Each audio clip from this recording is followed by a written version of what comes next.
Good morning, students. I'm Radhika Chaudhary. Today I'm going to explain this chapter, My First Steps. But firstly, I'm going to explain that this chapter is related to 12th class. Who's a student who won studies by NIOS. जो बच्चे NIOS से 12th कर रहे हैं ये उनके लिए है माई फर्स्ट स्टेप्स।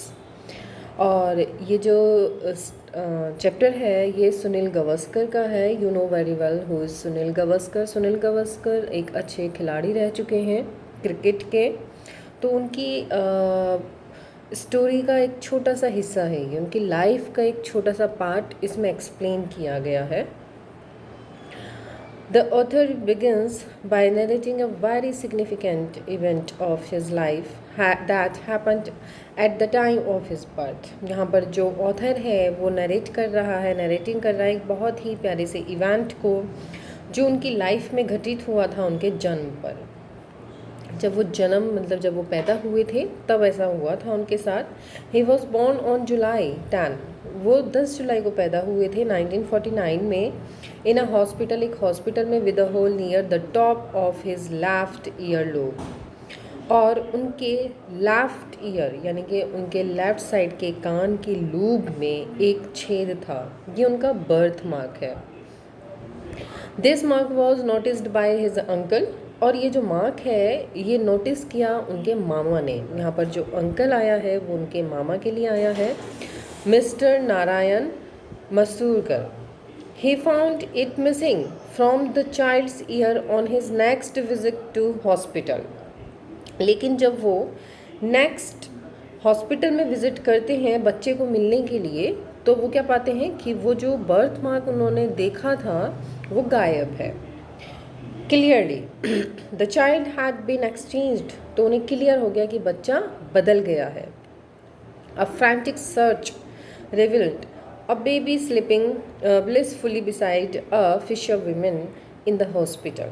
और तभी तुरंत जल्दी से सर्च किया गया, ढूंढा गया, और बच्चा कहाँ पाया गया? बहुत ही आराम से सोता हुआ पाया गया एक फिशर वुमेन के पास हॉस्पिटल में। Who had also given birth to a baby, जिसने यानी कि उस फिशर वुमेन ने भी एक बेबी को जन्म दिया था। The babies got changed while giving them a bath, और जो बेबीज़ थे वो तब चेंज हो गए थे जब उन्हें नहलाया गया था। The author feels that Providence had helped him to retain his identity. अब ऑथर जो है महसूस करता है कि वो बहुत ज़्यादा मतलब अपने इस प्रभाव को had helped him to retain his identity की मेरी जो आइडेंटिटी थी यानी कि मेरे जो कान में छेद था उसकी वजह से वो बहुत ज़्यादा प्रभावित है। वो उस पल को बहुत ज़्यादा महसूस करता है कि उसकी वजह से आज मैं अपने मम्मी पापा के पास हूँ। Had it not been so he would have been leading life on an obscure fisherman.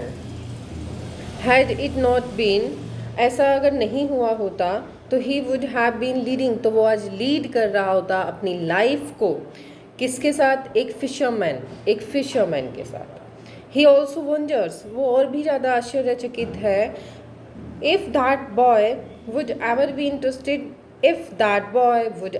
Interested in cricket and read his book.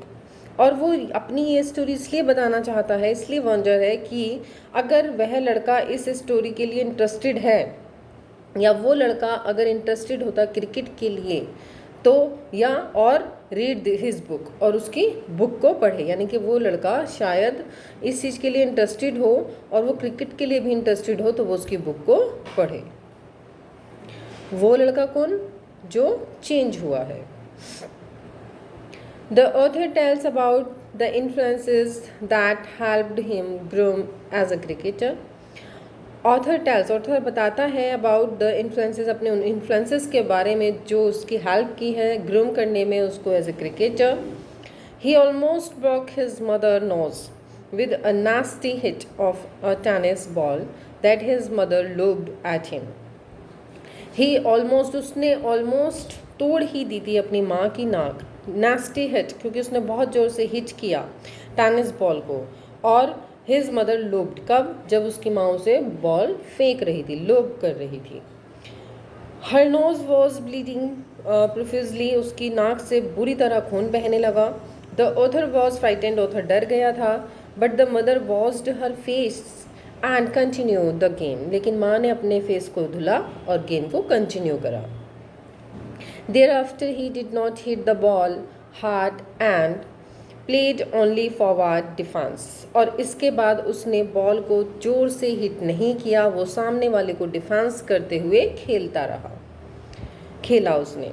The author father The author's father was a keen student of the game and a good club cricketer. Author के जो father थे वो एक अच्छे student रह चुके थे इस गेम के, और वो गुड क्लब क्रिकेटर भी थे।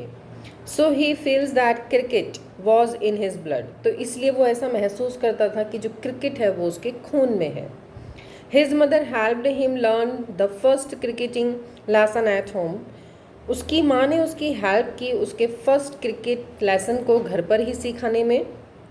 हिज अंकल, उनके जो मामा थे Madhav Mantri, also shaped his career as a cricketer, उन्होंने भी उनके क्रिकेटर के करियर में उनको एक शेप दी, यानी कि उनका भी एक अच्छा हाथ रहा उनको क्रिकेटर बनाने का। The author use to visit his house, और ऑथर जो था अक्सर अपने मामा के घर पर विजिट करता था। He had played in 4 test matches for India, जो कि ऑलरेडी इंडिया के लिए टेस्ट मैचेस खेल चुके थे, 4 टेस्ट मैचेस खेल चुके थे। He had the pullovers of India colour at his house, उनके घर पर बहुत सारे पुलोवर्स यहाँ पर जो स्वेटर्स होते हैं उनके लिए आया है, तो उनके घर पर बहुत सारे स्वेटर्स थे जो इंडिया कलर के थे उनके घर पर। The author use to touch, author क्या था, अक्सर उनको छूता था। These with a sense of longing, एक बहुत ही अच्छा महसूस वो करता था। Once he dared to ask him if he could have one for himself, और एक दिन उसने हिम्मत जुटाई ये बोलने में, क्या वो उनमें से एक ले सकता है। His uncle told him that he had to sweat it out to earn it. उसके अंकल ने उसको बताया कि इन्हें पाने के लिए पसीना बहाना पड़ता है। The author learned a lesson, तभी ऑथर को एक सबक मिला कि that there was no shortcut to success, कि सफलता को छूने का कोई भी शॉर्टकट नहीं है। He was also attracted to many souvenirs and toffees earned by his uncle, और वो बहुत ही ज़्यादा एट्रैक्टिव था उन सभी चीज़ों से, यानी कि जो सोवेनिरीज होती हैं, जो भी यादगार चीज़ें होती हैं, और ट्रॉफीज़ से जो कमाई थी उसके मामा ने। He liked most the stamp bearing the autograph of the 1952 India and England teams, और वो सबसे ज़्यादा एट्रैक्टिव हुआ, उसे सबसे ज़्यादा पसंद वो स्टाम्प आई जिन पे ऑटोग्राफ था 1952 के इंडिया और इंग्लैंड की टीम का। He loved to linger over the autograph of every player, वो बहुत ज़्यादा पसंद करता था उनको देखना जो ऑटोग्राफ होते थे हर एक खिलाड़ी के। The author had always wanted to become a batsman, author हमेशा एक अच्छा बैट्समैन बनना चाहता था।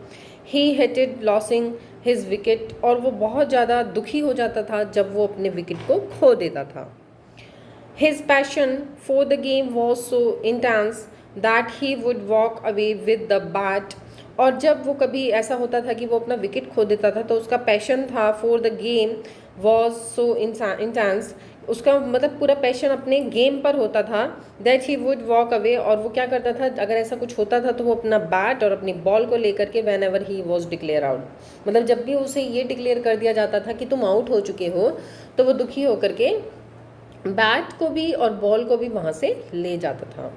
That would bring the game to an end, और इस वजह से गेम ख़त्म करना पड़ता था, गेम का एंड हो जाता था। Other boys called him names, और दूसरे लड़के उसे गालियाँ भी देते थे, but they made friends again to form a team, लेकिन वो दोबारा से फिर से दोस्त बन जाते थे और अपनी टीम बनाते थे। The Mhambrey brothers and the Mandrekar brothers were his earlier cricket friends, वो उसके अर्लियर क्रिकेट फ्रेंड्स थे। Whenever the author batted और जब कभी ऑथर जो है बैट लगाता था, शर्त लगाता था, दे वुड डिसाइड, वो डिसाइड करते थे beforehand to appeal at a particular ball. एक मतलब खुद से ही अपनी एक पर्टिकुलर बॉल के लिए डिसाइड करते थे कि हाँ हम इसी बॉल से खेलेंगे। The author had to go by the majority verdict whether he was out और नॉट। और ऑथर जो था वो अपनी एक मेजॉरिटी वर्डिक्ट करता था कि चाहे वो आउट हो या ना हो। दे कलेक्टेड मनी, वो पैसे भी इकट्ठे करते थे टू बाय ट्रॉफीज़ खरीदने के लिए, विच वर नथिंग, मतलब कोई ऐसी बड़ी ट्रॉफी नहीं होती थी, बट वाइट मेटल कप्स, वो सिर्फ एक छोटा सा जो भी जीतेगा उसे क्या दे देते थे, एक वाइट मेटल कप दे देते थे, which could be bought for only ₹1.50, जो उस टाइम पर केवल ₹1.50 में आ जाता था। वो सिर्फ एक मोटिवेशन गिफ्ट होता था। Thank you.